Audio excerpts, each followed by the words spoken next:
Today is July 27th, 2026, and I want you to sit with one number before we go any further. 5.0. That's the magnitude of the earthquake that hit the Texas Panhandle 4 days ago at 5:21 in the morning, while most of the people that woke up had no idea the ground beneath them was even capable of doing this. This wasn't a tremor you shrug off. According to the USGS survey, it's the strongest earthquake to hit that part of Texas in more than a century. Not in a decade, not in 50 years, over 100 years. And I need you to understand something before I walk you through the rest of this, because it matters more than the headline number itself. This earthquake didn't happen in isolation. It happened in the middle of a stretch of West Texas that has been getting shaken again and again with increasing frequency and increasing strength for the better part of the last decade. That pattern is the real story here, and almost nobody explaining this earthquake to you is connecting it to what's been building underneath the Permian Basin for years. Let me be clear about what this is not. This is not a headline that flashes for a day and disappears. This is not the kind of story where I tell you the ground shook and now everything's fine. Texas is not supposed to have earthquakes like this. Texas sits in the middle of a stable continental interior, nowhere near a plate boundary, nowhere near the kind of tectonic edge that produces earthquakes in California or Alaska or Japan. And yet, here we are, talking about a magnitude 5. Zero event that rattled homes as far away as Oklahoma City and Tulsa, more than 200 miles from the epicenter. Stop and think about that distance for a second. That's not a local rattle. That's a shockwave that traveled through solid rock for hours worth of driving distance and was still strong enough for people to notice, to post about, to call their local news stations about.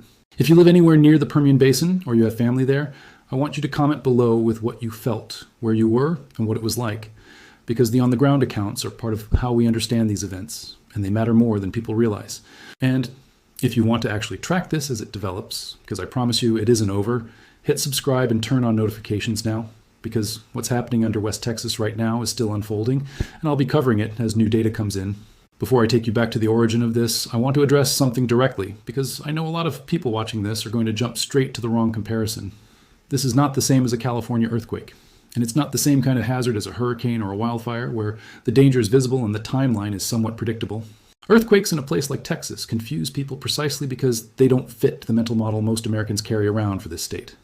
Texas conjures images of tornadoes tearing across the plains, hurricanes rolling in off the Gulf, maybe drought and heat baking the interior. Earthquakes were never supposed to be part of that list. That's exactly why this deserves more attention than a one-day headline, not less. When a hazard shows up somewhere it isn't expected, the infrastructure, the public awareness, and the emergency planning haven't caught up to the actual risk yet, and that gap between expectation and reality is where real damage tends to happen. Let's go back to where this actually started, because you can't understand what happened 4 days ago without understanding what's been happening under West Texas for the last several years.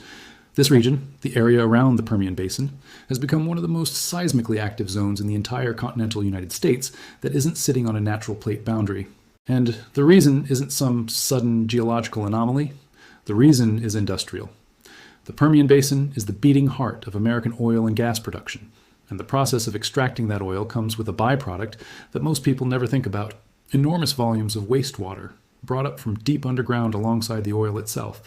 That wastewater has to go somewhere, and for decades, the answer has been to inject it back into the earth, deep below the surface, into disposal wells that push millions of gallons of fluid into rock formations that were never designed by nature to hold that kind of pressure. Here's where the mechanism actually matters. So let me walk you through it properly instead of just throwing the word fracking at you and moving on, because that's not even the right term for what's happening here. This isn't primarily about the fracking process itself. It's about wastewater disposal. When you inject that much fluid, under that much pressure, into deep rock layers over a sustained period of years, you change the stress conditions on faults that may have sat quiet and locked for millions of years. Faults don't need a new crack to form. They need an existing weakness to be pushed past its friction threshold. Injected fluid does exactly that. It increases pore pressure along a fault plane, effectively lubricating it, reducing the friction that was holding two blocks of rock in place against each other. When that friction gives way, the accumulated stress releases all at once. That's an earthquake. And what makes induced seismicity like this particularly tricky to predict is that the earthquake doesn't always happen right where the injection is occurring. It can happen years later, and it can happen on a fault that's miles away from the nearest well, because the pressure changes propagate slowly through the rock before they reach a fault that's ready to slip. This isn't a theory unique to Texas. It's a well-documented phenomenon that scientists have watched unfold in real time in Oklahoma over the past decade and a half, and the comparison is worth understanding because it tells you what a worst-case trajectory can actually look like. Oklahoma, historically, saw maybe 1 or 2 earthquakes above magnitude 3. 0 in an entire year through most of the 20th century. Then, as wastewater injection tied to oil and gas production expanded dramatically in the 2000s and early 2010s, that number exploded. By 2015, Oklahoma was recording hundreds of earthquakes above magnitude 3. 0 annually, and in September of 2016, the state was hit by a magnitude 5. 8 earthquake near Pawnee, at the time the strongest earthquake in Oklahoma's recorded history, followed shortly after by a magnitude 5. 0 near Cushing, that damaged multiple buildings in the town's historic downtown district. Regulators eventually connected the dots and ordered significant reductions in wastewater injection volumes across the state's most seismically active zones, and the earthquake rate in Oklahoma has measurably declined since those restrictions took hold. I'm not telling you Texas is guaranteed to follow the exact same curve, but the underlying physics are identical, the industry driving it is the same industry, and the early warning signs, a rapid climb in both frequency and magnitude over a short number of years, are the same signs Oklahoma showed right before its earthquake activity peaked. That's the historical comparison almost nobody walks you through when they cover one isolated Texas earthquake as a standalone story. Now let's talk about where things actually stand as of this week, because the numbers here are specific and they matter. The magnitude 5.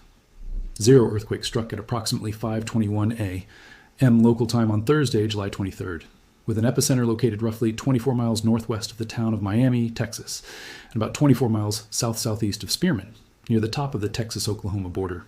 The depth of the quake was shallow, around 5 miles below the surface, and that shallow depth is exactly why so many people over such a wide area felt it.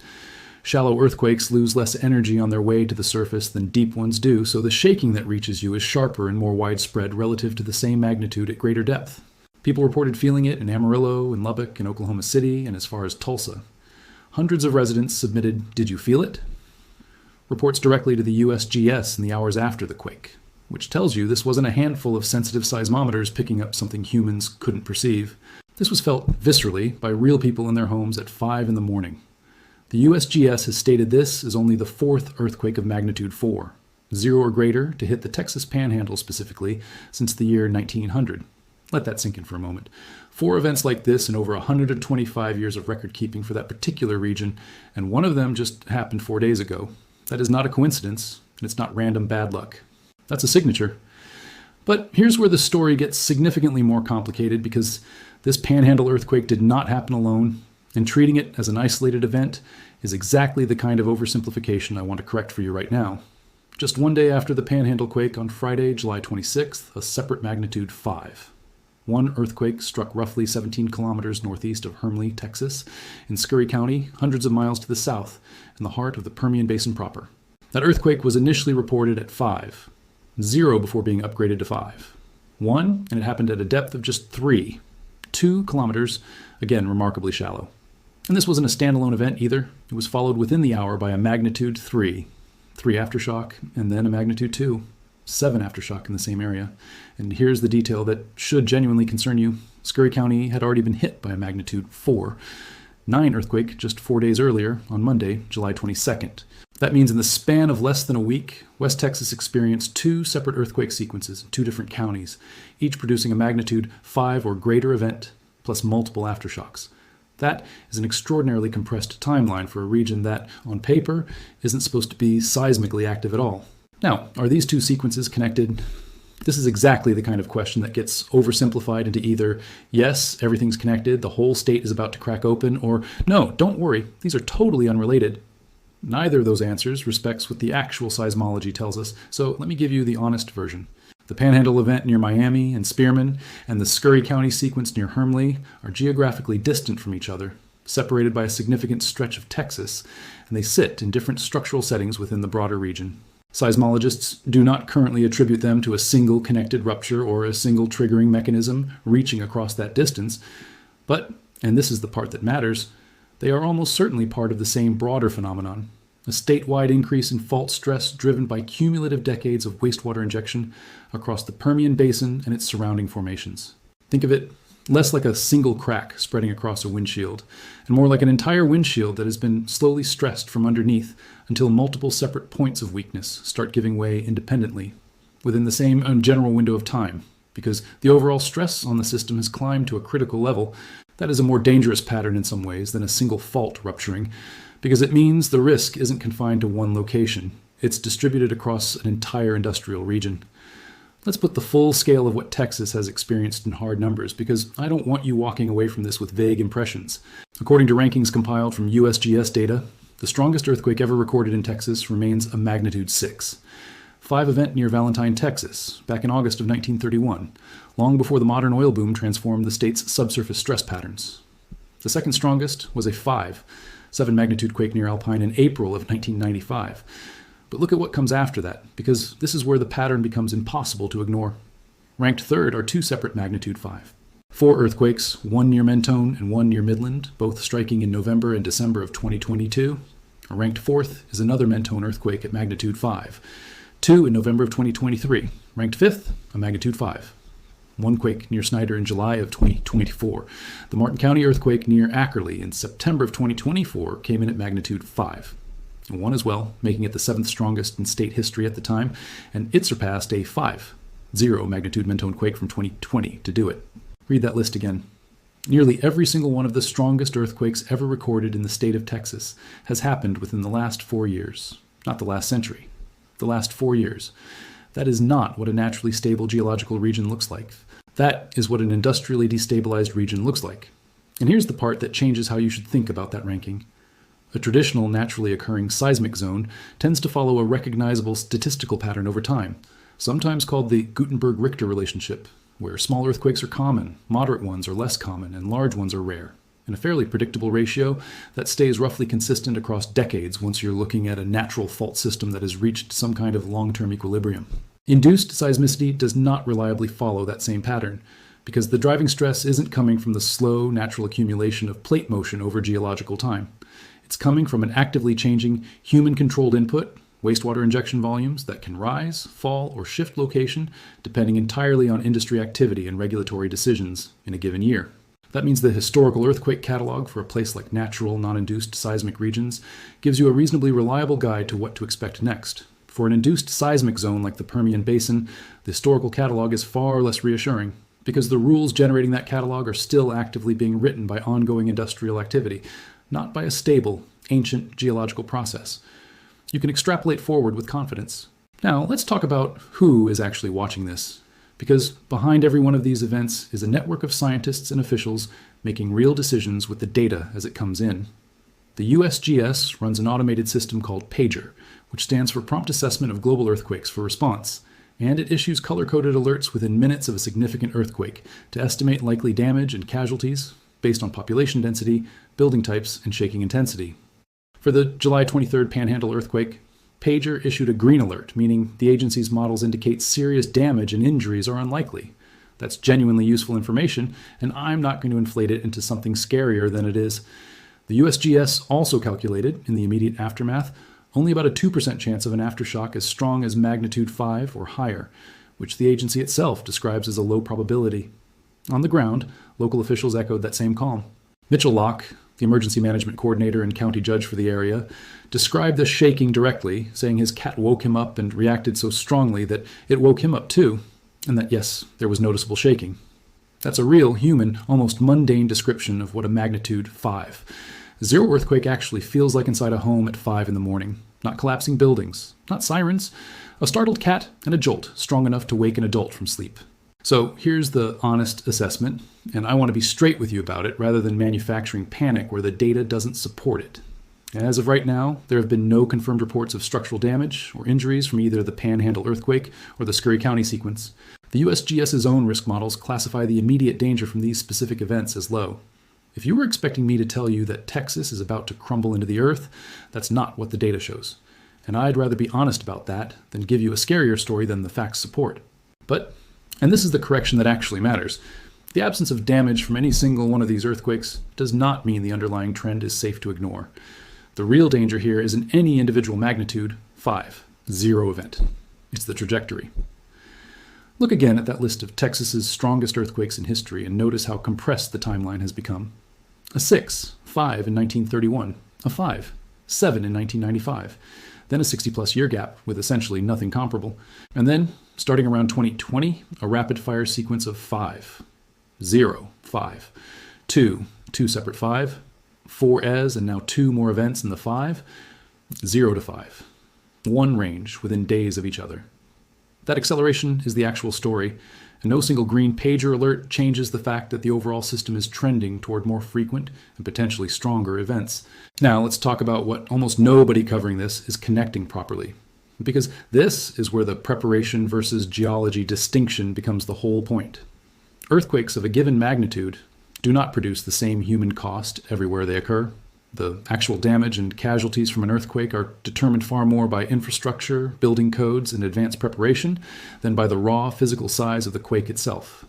Compare rural West Texas, where a magnitude 5, 0 to 5.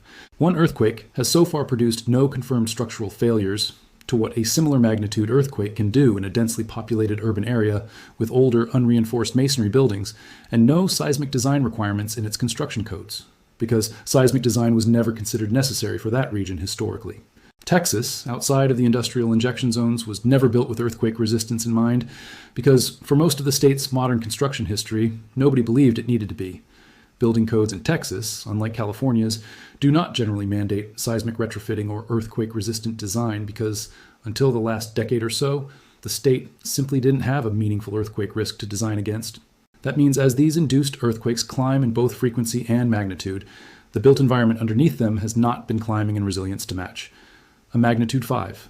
4, which Texas has now experienced twice in the last 4 years, sits close to the threshold where older, non-reinforced structures, older brick facades, unbraced chimneys, aging water and gas infrastructure, can begin to sustain real structural damage. The geology is producing bigger and more frequent shocks. The infrastructure underneath it was never built to absorb them. That gap between what the ground is now doing and what the buildings on top of it were designed to handle is the actual risk. And it's a risk created almost entirely by decisions about industrial wastewater disposal, not by any natural shift in the underlying tectonics.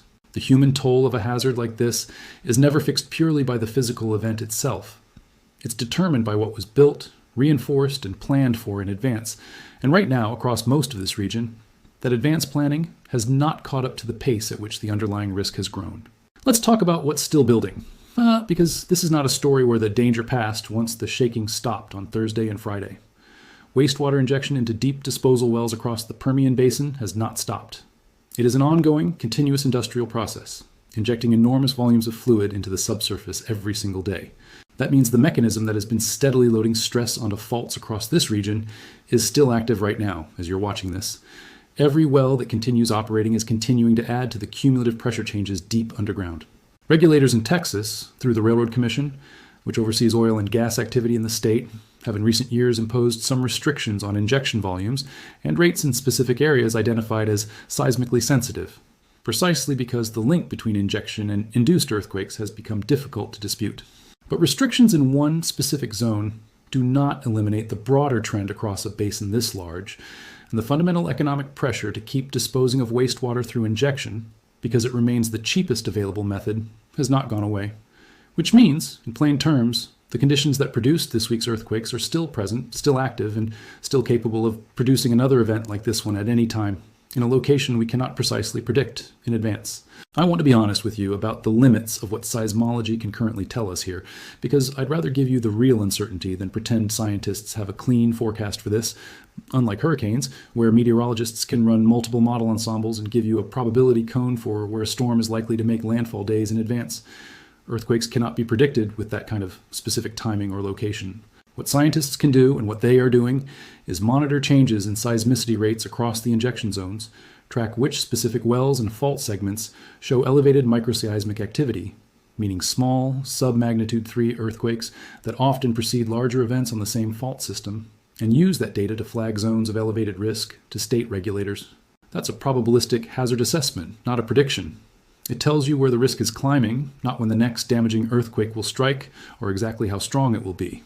The honest answer, if you're asking me whether West Texas will see another magnitude 5+ earthquake in the coming months, is that the recent pattern makes it more likely than not, based on the trajectory we've just walked through, but nobody can give you a specific date, and anyone who tells you they can is not being straight with you. It's also worth understanding how this compares to the seismic monitoring you might be more familiar with from other parts of the country, because that comparison helps explain why some of this data takes days to fully settle. In California, decades of dense seismometer networks and public familiarity with earthquakes mean that magnitude estimates and aftershock forecasts get refined and published rapidly, often within minutes. In Texas, the monitoring network has expanded significantly over the past decade, specifically because of this rise in induced seismicity, with the state's Bureau of Economic Geology and the Texas Seismological Network adding new stations across the Permian Basin and Panhandle to try to keep pace with an activity level nobody anticipated needing to monitor this closely just 15 years ago. That expansion is a genuinely positive development because it means the data we're able to give you today, precise depths down to a fraction of a mile, precise distances from named towns, is far better than what would have been available for a Texas earthquake even a decade ago. But it also means this is a monitoring system still catching up to a hazard that emerged faster than the infrastructure built to watch it. I want to walk you through what you should actually do with this information, because a good briefing isn't just about the fear, it's about giving you something useful. If you live in the Permian Basin region or the Panhandle or anywhere in West Texas that has experienced these events, the first thing worth doing is a basic home safety check that costs you nothing. Secure heavy furniture, bookshelves, and water heaters to wall studs if they aren't already. Because in a moderate earthquake, unsecured heavy objects tipping over are a far more common source of injury than actual structural collapse. Keep a basic emergency kit accessible with water, a flashlight, a battery-powered or hand-crank radio, and any essential medications, the same kit you'd want on hand for a severe storm, because the fundamentals of preparedness overlap significantly across hazard types. Have a family communication plan, a simple agreement on where to meet or who to call if phone networks get congested, because in the minutes after a felt earthquake, cell networks in a given area can become temporarily overloaded as thousands of people try to call or text loved ones at the same time. If you feel shaking, the standard guidance from emergency management officials remains drop, cover, and hold on. Get low, get under something sturdy like a table if one's available, and protect your head and neck until the shaking stops, rather than trying to run outside during the shaking itself, since falling debris near exits and doorways is a common source of injury during evacuation attempts made mid-quake. And if you're near industrial infrastructure, pipelines, storage tanks, older brick or masonry structures, take a moment to actually think through what a stronger jolt than what you just experienced would do to that specific structure. Because the trend line we just walked through says a stronger jolt is not off the table. Think, too, about who in this region is most exposed if the trend continues.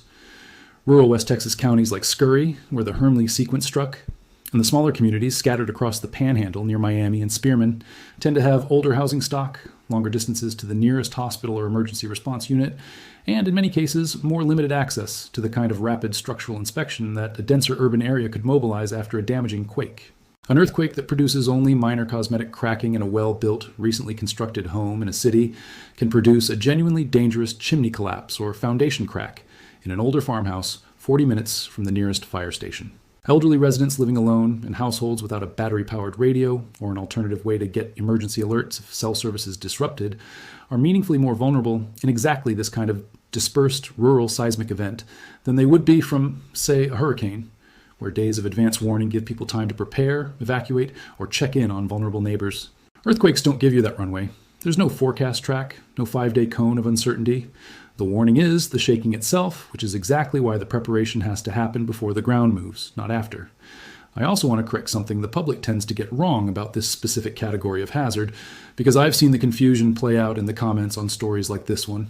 A lot of people assume that if an earthquake doesn't cause visible damage, it wasn't a real earthquake, or that the magnitude reported must be exaggerated.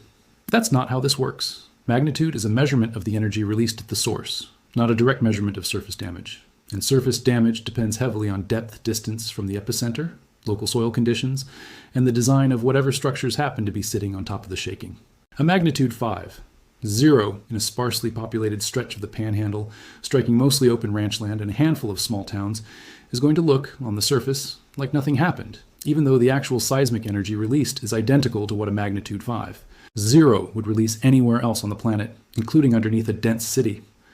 The absence of visible destruction here is a function of low population density and, so far, favorable local geology, not evidence that the underlying earthquake was somehow smaller or less significant than reported.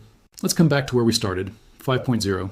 Strongest earthquake to hit the Texas Panhandle in more than a century, according to the U.S. Geological Survey, just 4 days ago, followed within 24 hours by a 5. 1 magnitude quake in a completely different part of West Texas, itself following a 4.